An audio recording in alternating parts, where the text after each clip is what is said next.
இதெல்லாம் சரித்திரம் மாற்ற முடியாது. ஒரு மாற்றத்தை உருவாக்கணும் அப்படின்னு வர்றவங்க இப்படியாப்பட்ட தடைகளை எல்லாம் எதிர்கொள்ளணும். விஜய் அவர்கள் இது மாதிரி எவ்வளவோ தடைகளை எதிர்கொள்வார். புரியுதா? தணிக்கைத்துறை பொறுத்தவரைக்கு தணிக்கைத்துறை ஐயா, பொதுவாக நான் பேசிட்டேன். நீங்க தனித்தனியா பிச்சு பிச்சு கேட்டீங்கன்னா இப்போ உங்களுக்கு தெரியுதில்ல என்னை விட டீட்டெயில். நீங்க போடுங்கன்றேன், அதைத்தான் நான் கேட்குறேன். இப்போ உங்களுக்கு என்னை விட டீட்டெயில் தெரியணுமா? ஒவ்வொரு விஷயமும் மக்களுக்கு தெரியுது. ஏன் ஜனநாயகன் ரிலீஸ் ஆகலை? நீங்க ஸ்ட்ரீட்ல போற ஒரு லேடியை கேளுங்க, அவங்க சொல்லுவாங்க. என்னை விட நான் சொன்னேன்னா விஜயோட அப்பா சொல்றாரு, அவங்க சொல்றாங்க டீட்டெயில். கரூர்ல என்ன நடந்துச்சுன்னு அவங்க சொல்றாங்க. நாங்க சொன்னோம்னா அவர் அப்படிதான் சொல்லுவாரு, விஜயோடைய அப்பா அப்படின்னு தானே வரும். அதனால மக்களை கேளுங்க. மக்களுக்கு இப்போ 5 வருஷத்துக்கு முன்னாடி இருந்த ஜனங்கள் இப்ப இல்லை. விஜய் அவர்கள் அரசியலுக்கு வந்த பிறகு இளைஞர்கள்லாம் அரசியல் பேச ஆரம்பிச்சிட்டாங்க.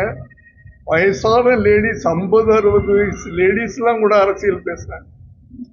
நீ கொடுப்பா, 3000 கொடுக்குறியா, 5000 கொடு, வாங்கிடுவோம், ஆனா ஓட்டு அங்கேதான் போடுவோன்ற. ஸோ என்னை விட அவங்க தெளிவா இருக்காங்க.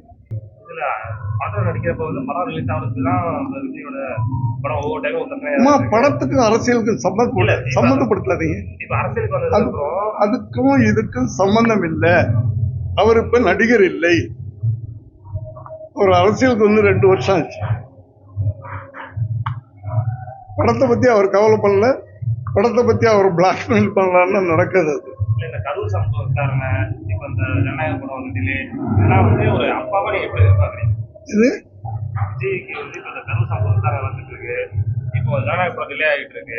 நான் சொல்லிட்டேனேங்க, ஒரு அரசியலுக்கு வரணும்னா இதெல்லாம் எதுக்கணும், போராடணும், ஜெயிக்கணும்.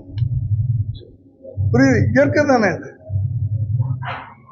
இது வரலாறு தானே.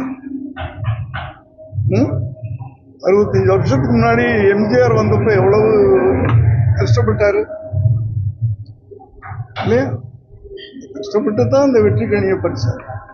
1,25,00,000 மனங்களை வென்ற தந்தி டிவி யூடியூப் சேனல். தவிர்க்க முடியாத தம்ப்நெயில்ஸ், கலக்கலான கான்டென்ட்ஸ். நீங்களும் இந்த குடும்பத்தில் இணைய இப்பவே சப்ஸ்கிரைப் பண்ணுங்க. அசுரபலம் கொண்ட எங்கள் டிஜிட்டல் கரங்களில் உங்கள் விளம்பரங்களை சேர்க்க வாட்ஸ்அப் பண்ணுங்க. 8939888378. Email advttanditv@dttv.in.